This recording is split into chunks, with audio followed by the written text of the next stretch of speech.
Hello everyone, thanks for joining us today for this webinar session. Today we'll be speaking about how you can write amazing SOPs. For Before the start of the webinar, I would like to introduce GyanDhan. GyanDhan we started in 2016 and we help students with all the services that they require for higher studies abroad. So if you guys need any help in future, you can just go on our website www.gyandhan.com and you can raise a query there where we'll be able to help you. Today we have with us Divya. She is the global admissions head at Galvanize, and today she will be guiding us through how you can write SOPs, how you'll be able to analyze your own SOPs and so forth. So Divya, can you hear us? Yes, thanks Ashish. I can hear you. Sure. You can go ahead. Thank you so much. Thanks for that introduction, and I thank GyanDhan for this opportunity to address students and their pressing questions when they are getting ready. Now we are at we are already applying for students for spring 2022, and we have lots of students applying for fall 2022 as well. So this is a great opportunity for us to discuss some of the requirements with students. So a brief introduction about Galvanize Test Prep. Who are we? We provide end-to-end personal solutions for students and working professionals. We have students who are currently in college, but we also receive a lot of students who graduated, worked for a few years, and now want to pursue global higher education abroad. We service all categories of students. We assist students with personalized test prep, expert-led admissions counseling for bachelor's, master's, and doctoral degrees, and assistance with matching for loan providers. And of course, for this, we partnered with GyanDhan, but other services we offer include courier services, foreign exchange, student insurance, and much more. Right? And Galvanize Test Prep is founded and managed by the alumni of Harvard, Stanford, IIT Madras, and IIM Ahmedabad. We have a worldwide user base. You can see that we have 700,000 plus users in 195 countries, and they've rated our apps at 4.7 out of 5 with 15,000 plus ratings in the GRE space. So ours is one of the most popular GRE test prep programs that you will find available to use at the convenience of your own home or even your smartphone if you need to be on the move, right? So our students have rated our app very, very highly to assist with their test prep. We have assisted students from 65 plus countries. And because most of our services are online, we are able to assist students from all over the world. Our apps can be downloaded from online. Counselors are online. We are available. Sorry, I'm getting some feedback.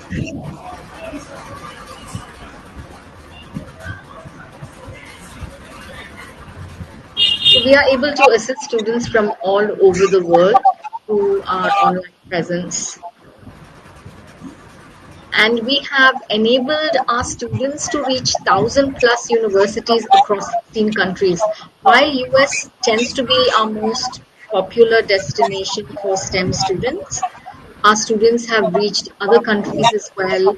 UK is gaining a lot of traction among our students, likewise other destinations. These are some of the American universities where we have helped our students reach. You can see that the list is quite long. It goes on and on. All caliber. You have the Columbia University, you have University of Buffalo SUNY, University of California, Davis. There's a plethora of universities in America, and we have assisted students reach these American universities successfully. But we've also sent students to universities elsewhere in Germany, Canada, UK, etc. So we have quite a significant alumni reach at various universities abroad. And our students are pursuing several specializations, 140 specializations that our students have considered. While STEM fields tend to be still the most popular among our students due to high levels of employability of STEM students post-study in any of those destinations. So majority of our students still seek STEM specializations, but we assist non-STEM as well.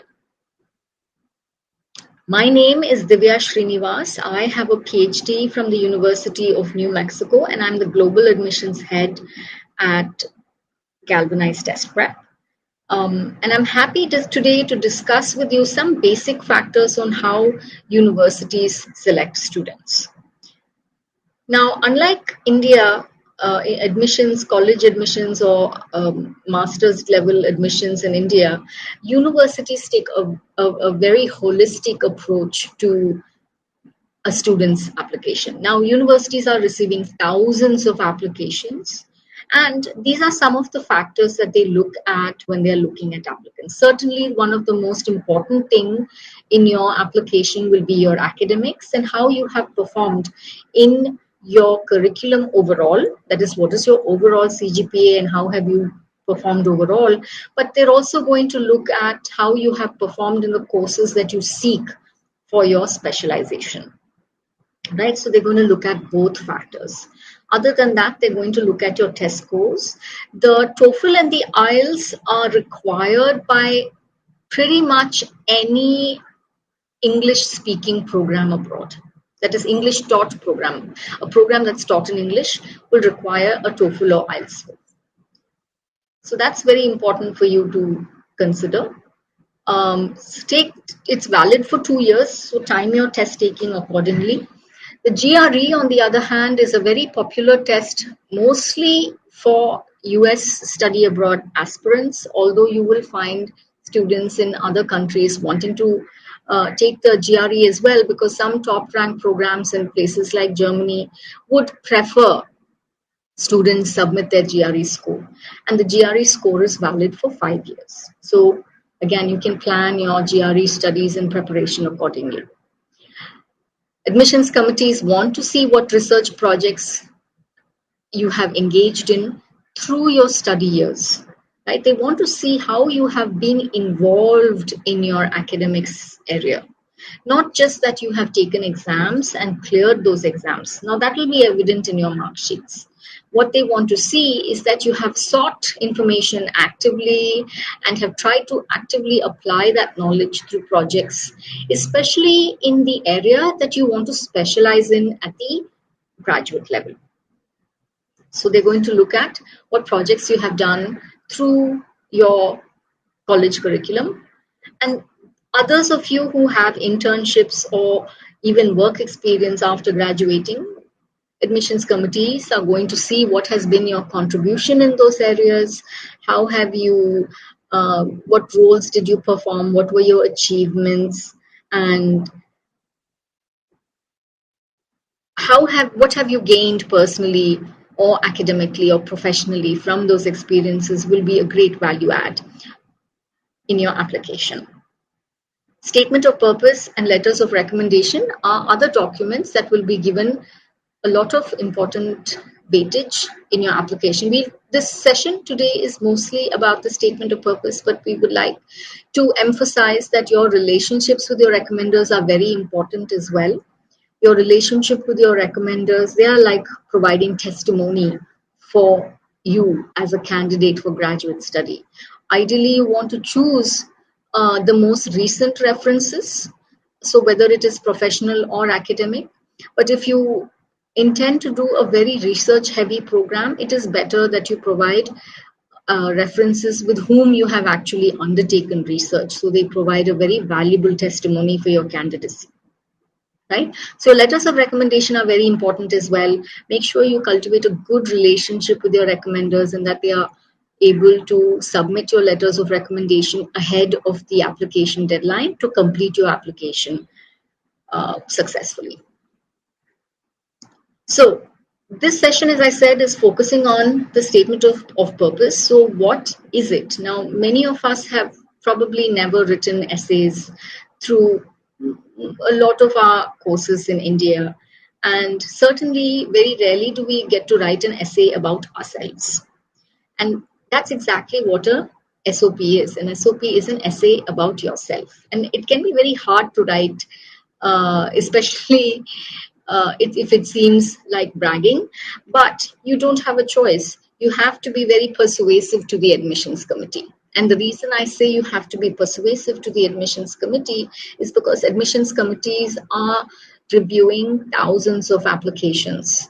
Now, acceptance rates at universities tend to range from 5% to 75%, depending on the university you're applying to. So the whole process is very competitive. So if you're a shy person, that is not going to help you very much in your essay. So you have to make sure that you're able to sell yourself in your own unique voice and be able to distinguish yourself from other applicants by providing very meaningful personal insight about who you are, what you want to study, and why you have chosen this program, and how you will make a unique contribution to the university. It's a lot to ask for in an 800-word document, we understand, which is why we have very detailed forms that we have developed in order to be able to help you articulate this in a very persuasive manner towards your application. But going in, you still need to know what it is all about and what is required. So one of the most important things that you need to do as part of the essay writing process is introspection. And some of us, maybe we do this intuitively. Some of us, we don't think about it too much. We don't think about ourselves too much because we just get caught up in the routines of the day and go about finishing our tasks, and we simply don't have the time to introspect, right? But as part of your persuasive narrative on the SOP, it's very, very important that we are able to pull out what are your strengths, what are your weaknesses, what are your opportunities, and what are your threats. And this needs to be articulated very clearly to the admissions committee that allows also your unique selling proposition to stand out as part of your application. So this is a very common tool that people use in marketing to sell TVs and motorcycles and cars and cell phones. What we want to now get you to do is this for your own self. So this is sort of a individual SWOT analysis. You're doing this for yourself. So before you get started on what this SOP is all about, think about the SOP as projecting these 4 aspects of your person, right? So what are your strengths? And all of this has to always reflect back to your reason for graduate study, right? So you might be an excellent mountain climber, but if your objective is to study mechanical engineering, there's a little bit of a disconnect in talking extensively about your mountain climbing capabilities when you're going to study mechanical engineering. Now, a sentence or 2 indicates your personality, and that's great, but we don't want to delve or spend too much time discussing that as your strength. So whatever strength it is that you speak about, it has to be relevant to the program of study to which you will apply. That said, when you're brainstorming your SWOT, consider all the possibilities. If you're a great mountain climber, please jot that down in that box of strengths. And that's fantastic, right? So we would like to know what your strengths are as a person. Certainly, we want to know what your strengths are in your field of study. What have you learned so far? What are the aspects that you have used to your advantage in your profession so far or in your college life so far? Is there a particularly unique skill or talent that you have? Or have you had access to any unique resources that others cannot? So in this area, majority of our students talk about projects that they have done through their college and what they have learned from it and the skills they have gained in working on those projects. People with work experience tend to talk about their achievements at work and the techniques and technologies that they used in the workplace that allowed them to perhaps win the Best Employee of the Month award, right? So whatever it is that your strength is, as long as it of course is related to your field of study, do not hesitate to use it to your advantage in your application. At the same time, remember that you're human and all of us have our weaknesses. Understand what your weaknesses are, because it is those weaknesses that can potentially be threats to your career growth or your academic growth or your professional growth, right? So take some time to think about what it is that is your weakness. And your weakness can be any skill that is constraining you from advancing in your profession. The weakness can be internal or it can be external also. But there's always a way that you might be able to solve it by some level of personal improvement, right? So when I think of a weakness, essentially those weaknesses are areas for personal improvement. So think about what those are and jot those down in that box.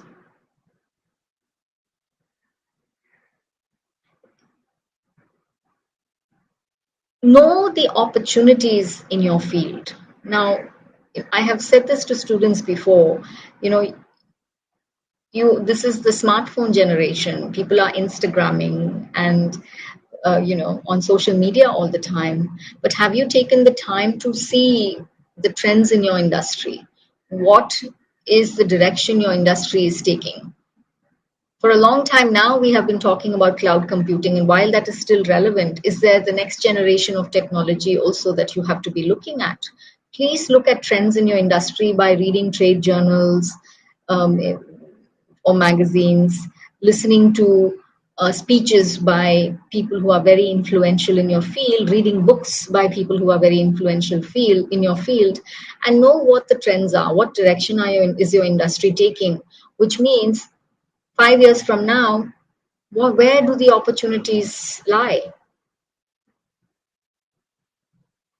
And perhaps even after you graduate, what types of companies might you want to work at and in what designation? So your opportunities, looking at opportunities is a way for you to sort of start thinking about what your career goals and objectives are. And that has to be a very integral part tied to your reason for graduate studies, right? So know what your opportunities are. And finally, as I had said before, your weaknesses can very quickly become threats. And that is perhaps one of the reasons you want to go and study abroad and gain skills that you need to be better prepared for the future course of your industry. This might be competitors. In a news article recently, I read that some big IT companies are witnessing mass resignations in their workforce. But at the same time, those jobs are being filled by freshers. So you can see that the industry is constantly going through a churn of highly skilled people moving in and out of various places. That's because everybody is seeking a different opportunity for growth. Now, this can be an opportunity for growth, but if one is not inclined to grow along with those opportunities, it can very quickly become a threat and lead to stagnation, right? So be very aware of what your threats are, not just now, but what might your threats be 5 years from now if you don't upskill? And what do you need to do in order to not be in that position? Right? So this takes a little bit of time. It's not something that you can whip up evening before the deadline. Right? Clearly, this is a lot of intense introspection. And if you're going to be spending about $45,000 a year on your higher education, you want to be very sure that you have carved your purpose out in a meaningful manner that will ensure that you're headed in the right direction. To put that money to good use, and that you're not making uninformed choices. So while this may seem like I'm asking for a lot, this is the only person who's going to benefit from this exercise is you. How you spend your money and your time, and how you are improving your chances of getting into your desired program. So please start this process early. At Galvanize, we have developed a SOP form that incorporates all of these aspects which I have just discussed with you, and has probing questions that will allow you to respond in a systematic fashion to each of these considerations that are emphasized by admissions committees. So take the time to look at that form, respond to those questions, and we have editors who will help you carve out a narrative which is meaningful to you and persuasive to the admissions committee.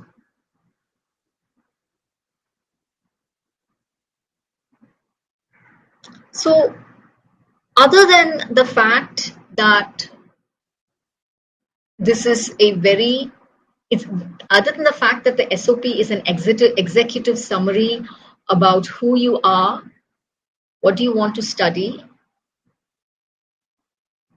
and why that particular program, and how you will contribute to the university, it's a pretty templated approach that we have to carving out a statement of purpose. So it's pretty mechanical.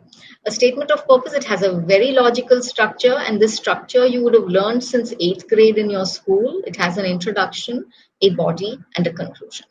So all of us who have studied in English medium schools in India are very, very familiar with this introduction, body, conclusion structure of an essay.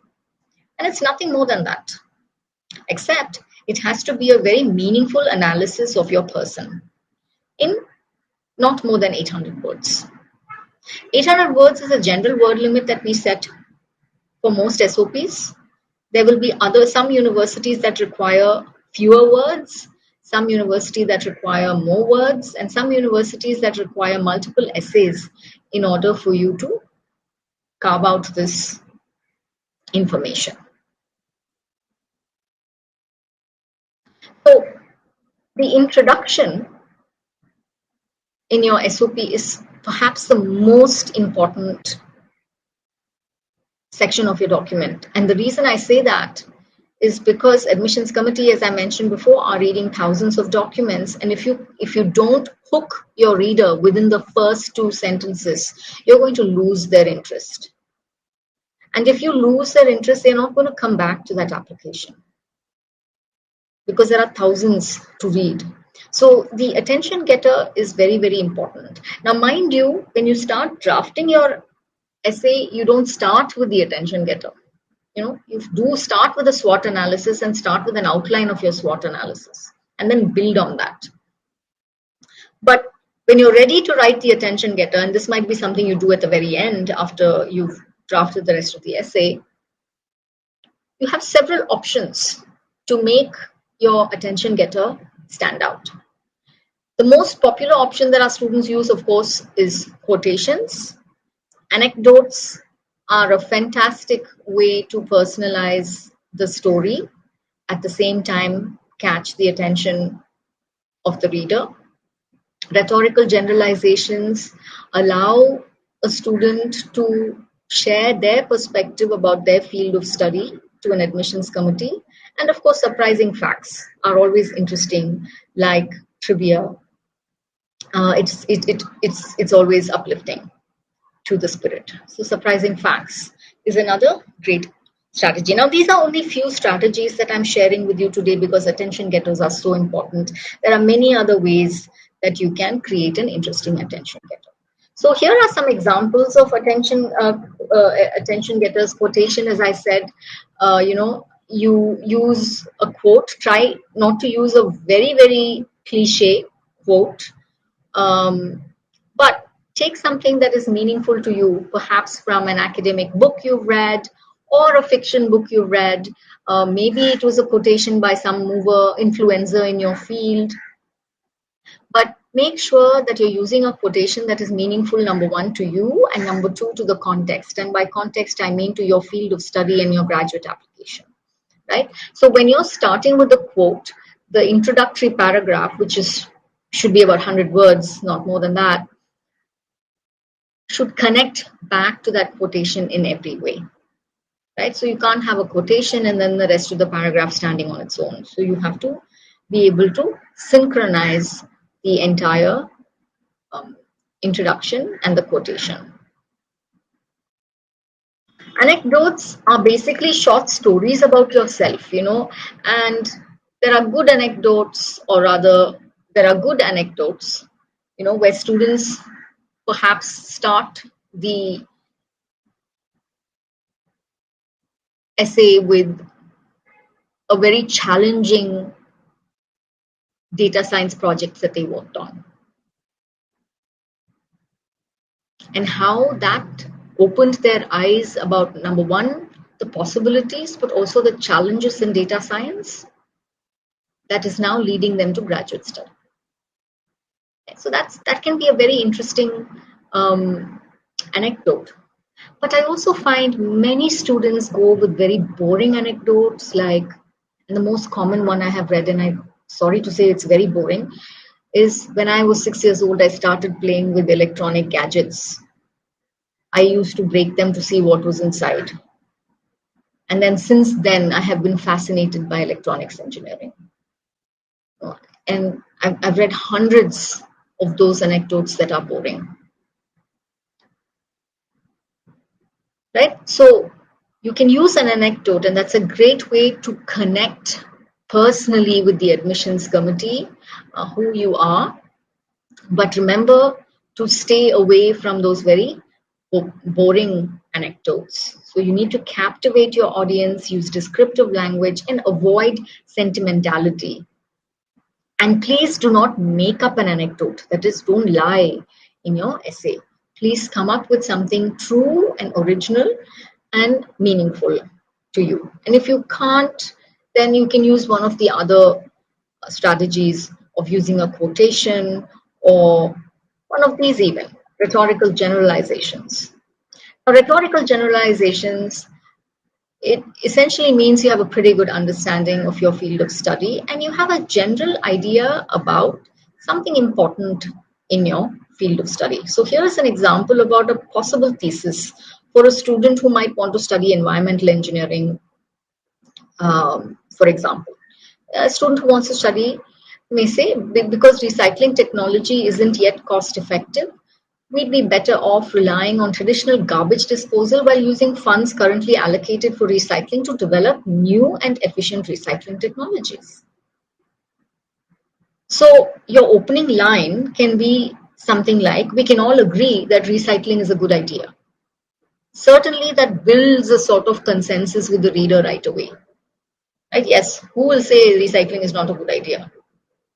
And then go further on to say, currently our recycling technologies are not efficient.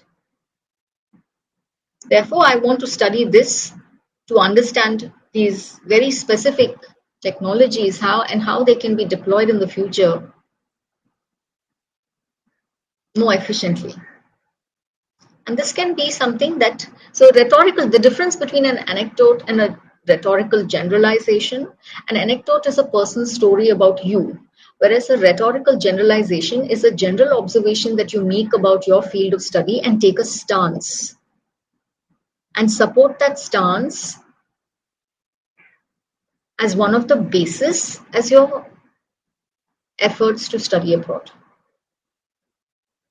Right? So this is something that comes from your knowledge of the field and recent developments in your field. And other things that you can use are surprising facts.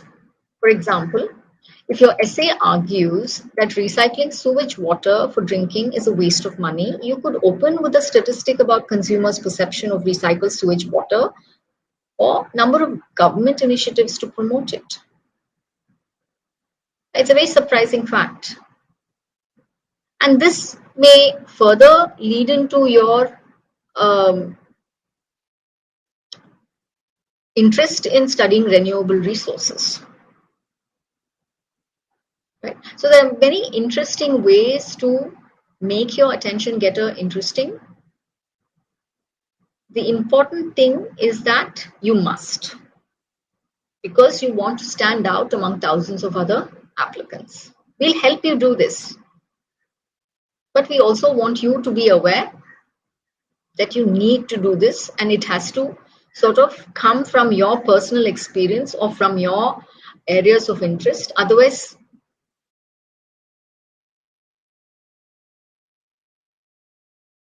it will not have the originality that one would expect to have. From the introduction, moving on to the body of the essay. Here we want to be able to chart out, number one, your professional development. So describe significant achievements and responsibility related to your proposed graduate study. And identify key differentiators. In what way has your experience helped you gain some unique strengths or expertise in your field of study?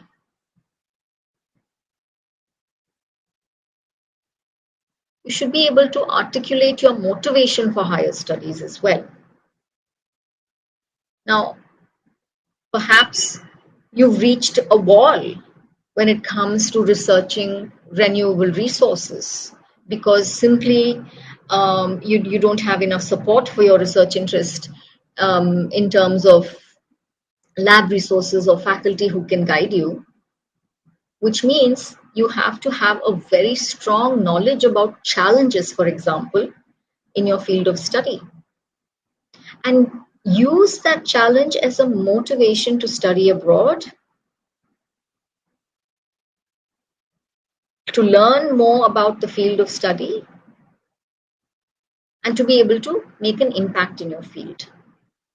Now, many people may talk about opportunities in terms of lucrative job offers post-graduation because, this we often find with business analytics and data science. They are burgeoning fields of study. There's a lot of job opportunities in data science and business analytics, and there are many, many companies offering lucrative positions. So that often becomes a motivation to study. So while your essay highlights your personal and professional development, it must also highlight your motivation to study, summarized as your goals and objectives. So, while you have had so many opportunities for professional development, at this point in your career, where do you see yourself going? So, what are your goals and objectives must be stated explicitly in the body of the essay.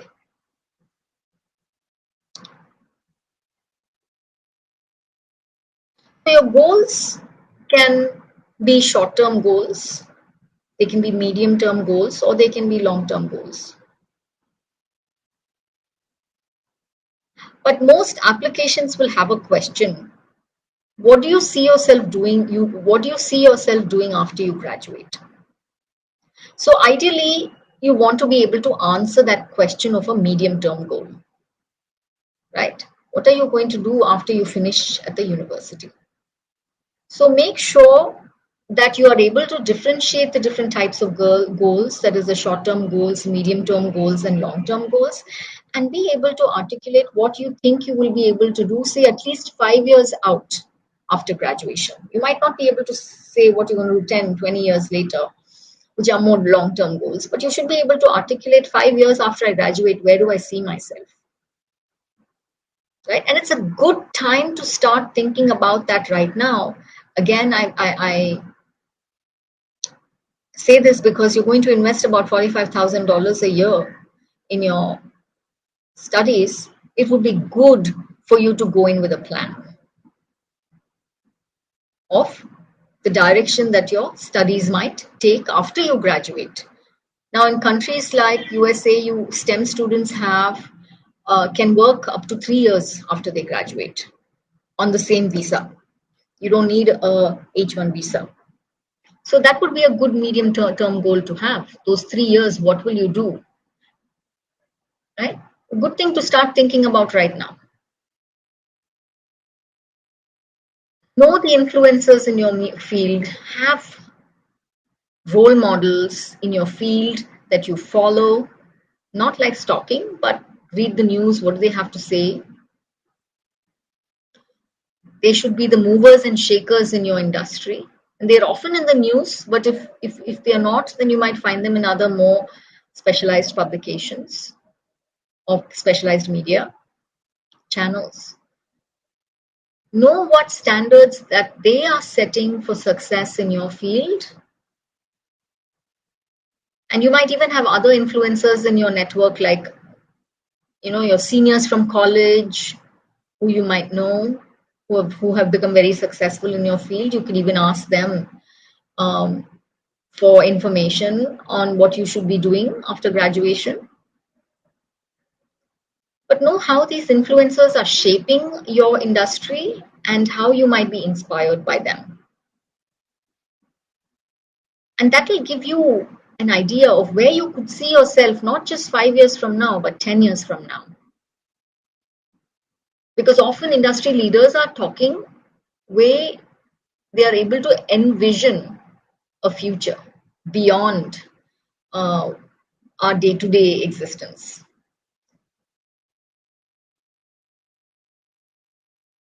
So you have to prove that you are prepared for graduate study. So you have to show passion for your field. And words alone are not enough to describe your passion for the field. They have to be backed up by solid preparation from your side in terms of how you have gone over and above your college curriculum to explore your field of study, or how much you have utilized the opportunities at work to learn more and excel. Be familiar with all of the scientific and professional conventions in your area of study and be aware of trends in the industry. You must, with your knowledge of all of the above, be able to articulate how you'll be able to contribute to the program and why the admissions committee should choose you over any of the other 1,000 candidates. Seats are limited, so it's a very demand-supply mechanism to admissions. And universities want to give admissions to the best candidates because they want to see their students are successful and they contribute as successful alumni of the university. So they are invested in your success. You have to articulate to them why they should. So in conclusion, do your research on your target program. Thoroughly understand what the university is doing, not just in terms of the curriculum that they have designed to teach your field of study, but beyond the curriculum designed currently, what are professors investigating? See if you can download a few of their journal articles and read them. Better yet, you might even be able to contact the professor and say, I saw this article, I'm very interested to read it. Could you please send me a copy? Email addresses of professors are available on their website. You may be proactive and do that. Demonstrate your knowledge of current research at the department. So use that university-specific paragraph in your SOP to really convince them that you know why you have applied to that particular university out of thousands of other universities that you could have potentially applied to. It shouldn't just be because your counselor recommended you to the program, and that may very well be a fact. But take it upon yourself to know that program really well and put in an earnest effort to customize your document to the admissions committee at that university. And restate your unique selling proposition in the conclusion and have an optimistic, forward-looking tone. Now, a good part of the SWOT analysis that you do, as well as industry analysis that you do, and your motivation exercise that you do is all about having a forward-looking approach. All of these should give you clues and answers as to what you want to be doing in the future. Not like a sci-fi movie, so not fictional, but grounded in facts, right? So have a forward-looking tone in your statement of purpose.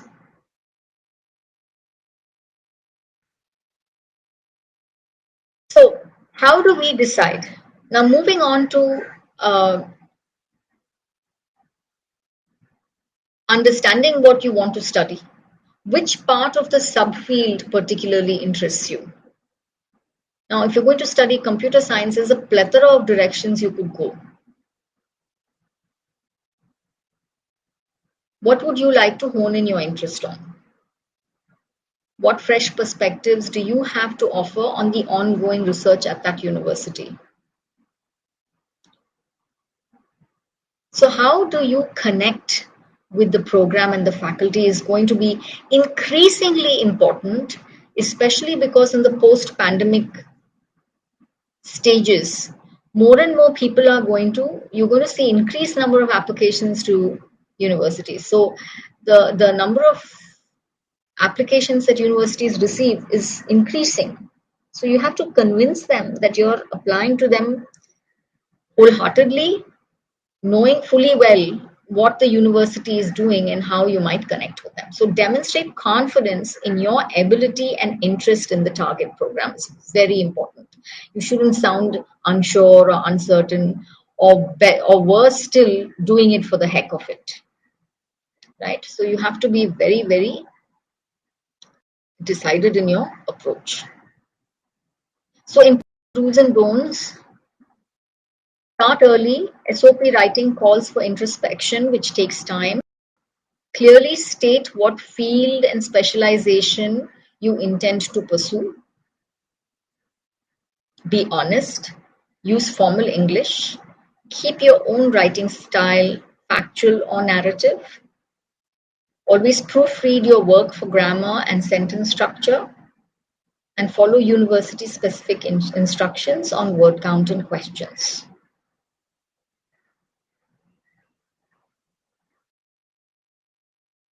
What should you not do when writing an SOP? Do not make up stuff, so be honest. Don't lie on your document. Avoid sentimentality. Avoid controversial statements that relate to politics. And do not sound too critical about your country or the opportunities that were given to you before. Maintain a neutral tone when it comes to politics or nationality or religion. How can Galvanize help achieve your dream admit? First of all, we offer test prep assistance. And as I said, for any English-speaking program abroad, you will have to provide an English proficiency score in the form of an IELTS or TOEFL. And of course, for most American programs that require a GRE, we offer test prep assistance with that as well.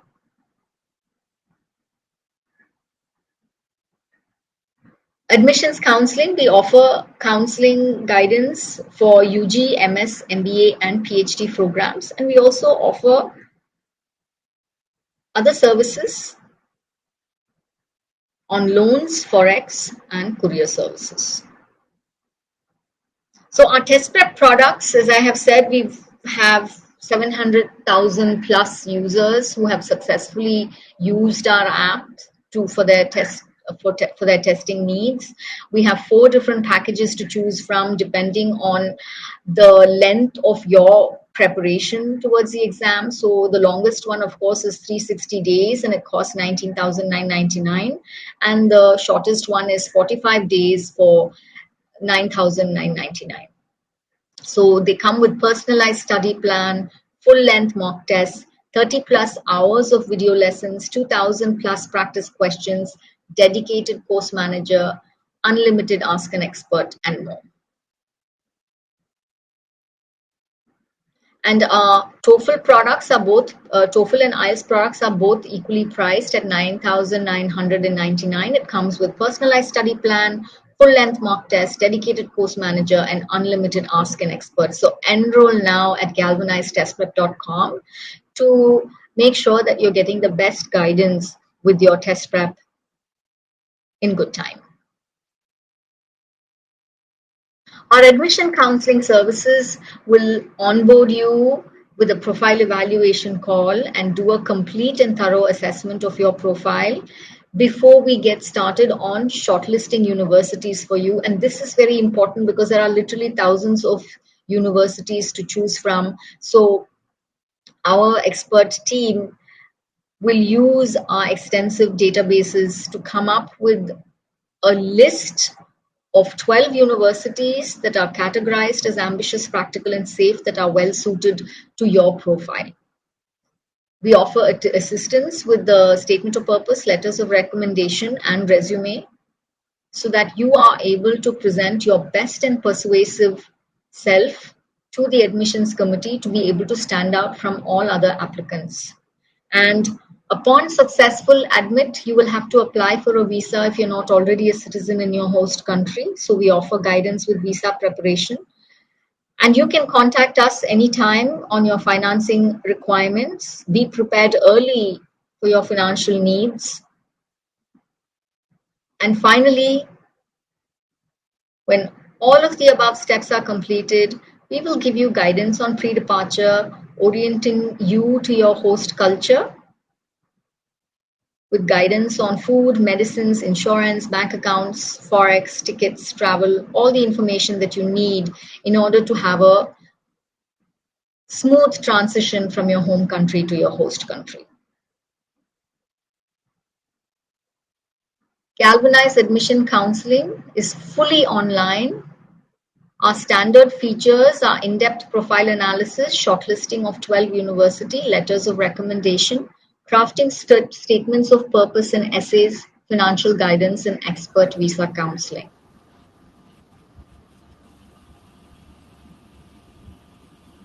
We also have the exclusive package, which includes direct coaching from the admissions head, admissions interview guidance also from the admissions head, which is me,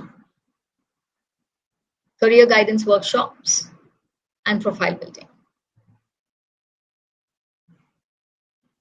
So I thank you for attending today's session. I hope it was meaningful to you to understand the importance of your admissions journey, and that we hope that you will start early and join us soon to help you succeed in achieving your dreams. Thank you for joining us today. If you have any questions, I'll be happy to answer them.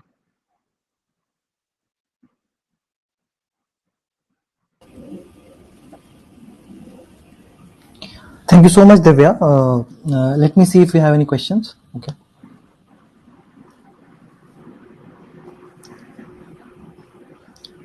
Yeah. So the first question is that can we write job achievements in an SOP?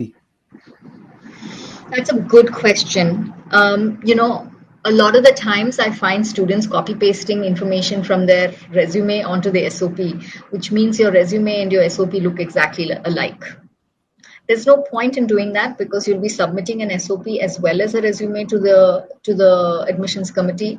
So your SOP needs to articulate in an interesting manner your job achievements, definitely, but as they relate to your graduate program. So your SOP, like your resume, should not be a list of your achievements, but rather contextualized to, number one, make you look really good and enthusiastic and a potential for success, but also carving out the rationale, if you're so good, why graduate studies, right? Which is where the SWOT comes in. So it's not enough if you just restate your achievements from your resume into your SOP, but you need to be able to insightfully contextualize your achievements along with your weaknesses and challenges in order to state what are your goals and objectives and why graduate study. I hope that answers the question. Okay, thanks. I have another question which says that I have one paper and patent which is under review in the company. Can I place that in my SOP or do I have to show proofs? No, you can just state your patent filed number in your resume, and you can state it in your SOP as well, contextualized as mentioned before. Okay. Next question is from Jatin, who's asking that is it too late to start preparing for fall 22, considering I'm starting from scratch, including exam preparations? It's not too late. As I said, now we have started applying for spring 2022. We have started applications already. Fall 2022, your main key deadlines will be December to March, April. So we are in August. You still have a good 3 months to prepare for your GRE. And you can start working on your documentation right now so that you can work simultaneously on preparing for your tests and completing your documentation, which takes a long time.